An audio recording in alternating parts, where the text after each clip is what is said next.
पैसा तो एक भी नहीं है।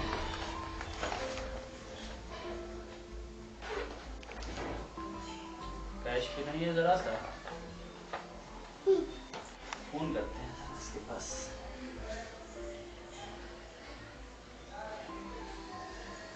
हेलो, हाँ हाँ हैदर सेठ बोल रहा हूँ। हाँ कुछ कैश की ज़रूरत पड़ गई है। हाँ वो मैं ये बोल रहा हूँ कि ईंट भट्टे की कुछ बिकी नहीं। हाँ वो मैं बात समझ रहा हूँ कि लॉकडाउन के चलते ईंट नहीं बिक रही है। हाँ हाँ ऐसा करो, भट्टे की सारी ईंट आधे दामों में बेच दो। हाँ जो मैं कह रहा हूँ उतना करो। भट्टे की सारी ईंट आधे दामों में बेचना है तो बेचना है, बाकी तुम्हें किसी बात से मतलब नहीं है। सारी ईंट बेचकर जितना भी कैश बने कैश लेकर घर पे आ जाओ फटाफट, ठीक है? हाँ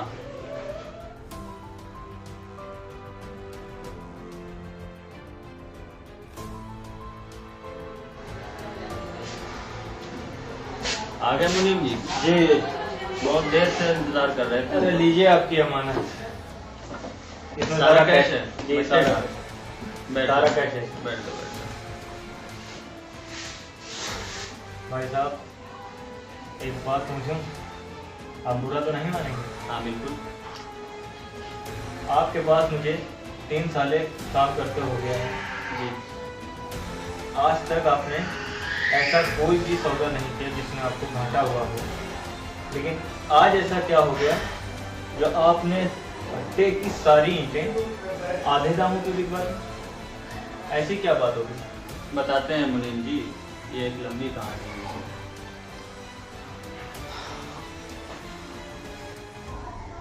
अभी 2 दिन पहले की ही बात है।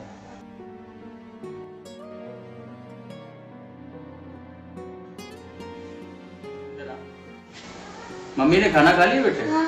खा लिया? हाँ। कब खाया था? अभी। अभी खाया था? ठीक है, ये खाना लेके जाओ और बोलना अब्बू ने खाना खा लिया, ठीक है? ले जाओ। हाँ और बाकी ये कागज में करके रख दूं, जानवर खा लेगा। जो के जानवर रहते हैं उनको कौन खिलाने वाला है?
खिलाओ बेटा, क्यों रुक गए?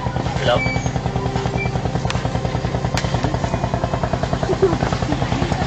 भाई साहब बचा हुआ खाना वापस लेने आए। नहीं मेरे बच्चे, मैं तो ये देखना चाहता था कि ये बच्चा खाना लेकर दौड़कर जा कहाँ रहा है। मैं यही पता लगाने आया था। बेटा क्या तुम लोगों की माँ नहीं है? भाई साहब माँ ने भूख से तड़प तड़प के दम तोड़ दिया। मेरे पिताजी बेटा? भाई साहब मेरे पिताजी तो लॉकडाउन शहर में फंसे हुए हैं। लॉकडाउन की वजह से शहर में फंसे हुए हैं, घर नहीं आ पाए, इसलिए तुम लोग की ये पोजीशन हुई है। खैर ये कुछ पैसे हैं मेरे पास, ये रख लो। फिलहाल अपना काम चलाओ और जब ये पैसे ख़त्म हो जाए राशन लेके आना, दोनों लोग खाना खाना। जब ये पैसे ख़त्म हो जाए तो मेरे पास आना, जहाँ से खाना लाए थे उठा के वहाँ पे आ जाना, मैं फिर तुम्हारी मदद करूँगा, ठीक है बेटे? तो परेशान बिल्कुल मत होना। भाई साहब आपने मेरी तो मदद कर दी, मेरे पास में एक जावेद भाई रहते हैं, उनने 2 दिन से खाना नहीं खाया, उनको भी कुछ दें। जावेद भाई वो भी तुम्हारी तरह परेशान है और 2 दिनों से उन्होंने भी कुछ नहीं खाया, किसी ने देखा भी नहीं होगा। अच्छा बेटे उनका घर कहाँ पे है? बगल में है। तुम लोग अपना ख्याल रखो, मैं जाता हूँ।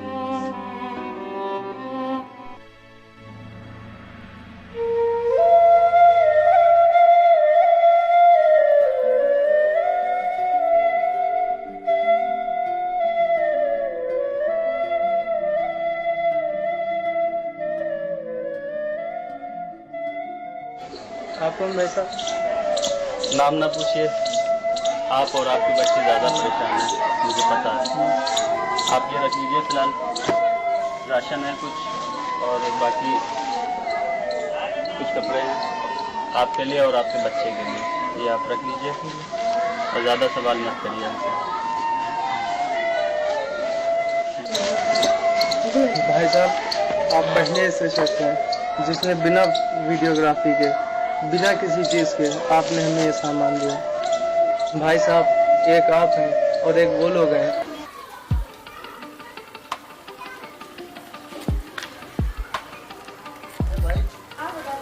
चलते हैं, ईद आ रही है, कपड़े खरीदने चलेंगे। कहाँ यार उस्मान, यहाँ गरीबों में छोटी छोटी दुकानों पे चलते हैं, कहीं बाहर बड़ी दुकानों पर चलते हैं, शॉपिंग मॉल हाँ, में। कानपुर चलेंगे, ईद में अपना जलवा अलग दिखना जी चाहिए। भाई वो तो है भाई। हाँ। यार भाई देखो गरीब बैठा है। गरीबों को देख के मेरा खून फूट जाता है। जी भाई वो तो है।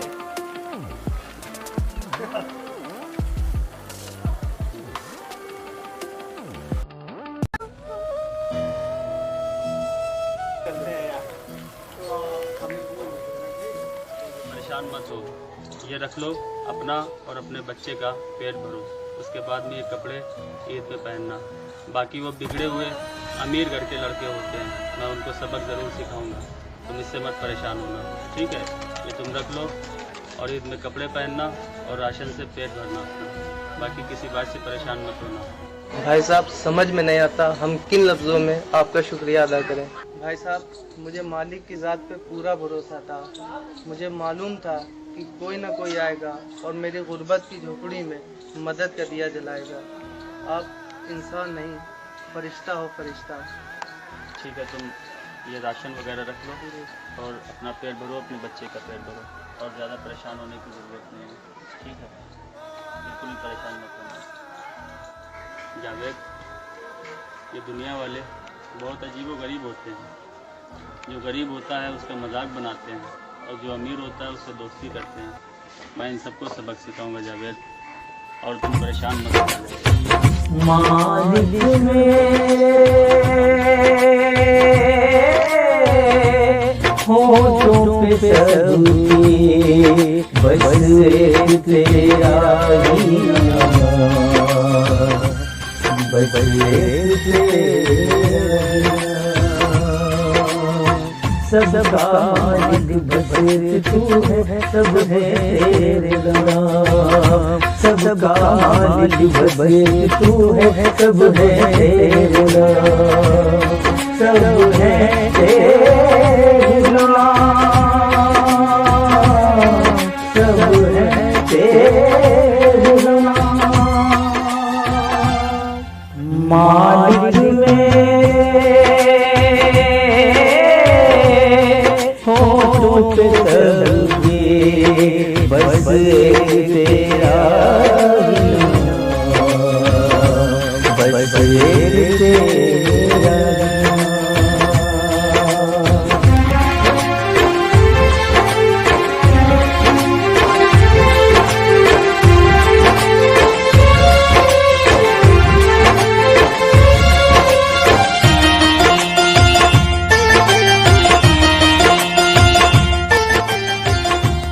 चाहे तो चले हवाएं, मौसम आए मौसम जाए, बदले दिन और रात, बदले सूरज चांद सितारे। अरे भाई साहब ऐसा हो गया आपने अपनी सारी हिट इन गरीबों के लिए सस्ते दामों पे बेच दी। अरे मुनीम, हमारी दौलत उन गरीबों के आंसुओं से बढ़कर नहीं है। जब हम उन गरीबों की झोपड़ी में गए और हमने देखा कि एक मासूम अपने छोटे भाई को कैसे खिला रहा है, तो मुझे अपना पुराना दौर याद आ गया। मैं भी कभी बहुत गरीब था, इसलिए मैंने ऐसा ही कदम उठाया। और हाँ, मेरे लिए उन गरीबों से बढ़कर ये दौलत नहीं है, और मैंने ये कैश सिर्फ इसलिए मंगाया कि उन गरीबों में बंटवा सकूं। अब ये सारे दौलत लो और उन गरीबों में बांट दो, अब मेरा काम नहीं है। ठीक है, अब तुम जाओ और ये सारी दौलत गरीबों में बांट दो। ठीक है, अब तुम जा सकते हो और बहुत जल्द से जल्द ये काम करना। ठीक।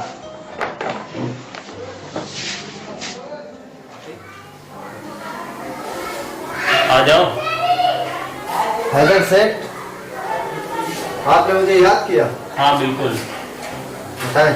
वजह ही कुछ ऐसी है। अभी कुछ दिन पहले की बात है, तुम अपने दोस्त के साथ शॉपिंग के लिए जा रहे थे ना। उसके बाद तुम्हारे पास एक गरीब भी बैठा हुआ था। हाँ, बैठा हुआ था। तो मैं बता रहा हूँ ना, मैं बता रहा हूँ। ईद के लिए शॉपिंग करने गए थे। हाँ, तो मैं करता हूँ मोनू के साथ। उस्मान, एक बात मेरी याद रखना, जिन गरीबों के तुमने आंसू बहाए हैं ना, उनका तुम्हें हिसाब देना पड़ेगा। और जानते हो किसको हिसाब देना पड़ेगा? उस मालिक को हिसाब देना पड़ेगा। ये पैसा, ये दौलत, ये शोहरत तुम्हारे किसी काम नहीं आने वाली। ये पैसा दुनिया का है और दुनिया तक महदूद रहता है उस्मान। और जिन गरीबों के तुमने आंसू बहाए हैं अपनी बातों से, जो जहरीली बातें उस गरीब के सामने तुमने कही थी, उसने मुझे रो रो कर बताई थी, वो मुझे आज भी याद है। और जब मैं याद करता हूँ तो मुझे बहुत तकलीफ होती है, मेरा दिल रोता है उस्मान। तुम एक घमंडी लड़के हो, और तुम और तुम्हारा दोस्त मोनू, मैं दोनों को बता रहा हूँ, ये जो तुम शॉपिंग करते हो, बड़े बड़े मॉल्स में जाते हो, शहरों में जाते हो, इनका सारा पैसा और ये जो तुम शॉपिंग करके आए हो, ये सारा पैसा उन गरीबों में बांट देना, ताकि उन गरीबों के निकले हुए आंसू और उनकी दुआएं तुम्हें तरक्की पर पहुंचा दे। ये पैसा केवल दुनिया का है उस्मान। मैंने देखा है, मैंने उनके आंसू देखे हैं गरीबों के। मैं उन झोपड़ियों में गया हूँ। क्या तुम गए हो कभी? हैदर भाई, आपने हमारी आंखें खोल दी। आज के बाद जो भी मैं करूंगा वो गरीबों के लिए करूंगा। अपना पैसा, गाड़ी, बंगला सब गरीबों में बांटूंगा। और हो सकेगा तो मैं ईद के कपड़े गरीबों को दिलाऊंगा और उनकी मदद करूंगा और गरीबों के साथ रहूंगा। मुझे माफ कर दो। मुझे अच्छा लगा उस्मान, मेरे बताए हुए रास्ते पर तुमने अमल किया, और आज के बाद किसी भी गरीब का दिल मत दुखाना। उस्मान, मुझे आज अच्छा लगा कि तुम अपनी गलती पर शर्मिंदा हुए, और अपने दोस्त को बोल देना कि हैदर सेठ ने तुम लोगों को हिदायत दी है, और आइंदा उन गरीबों का दिल नहीं दुखाना है तुम लोग को। मुझे आज बहुत अच्छा लगा कि तुमने उन गरीबों के लिए कुछ सोचा, और इंशाल्लाह आगे भी तुम ऐसे ही करोगे। ठीक है, मुझे बहुत अच्छा लगा। जाओ अब उन गरीबों की मदद करो, गरीब के लिए कपड़े दिलाओ। कोई भी गरीब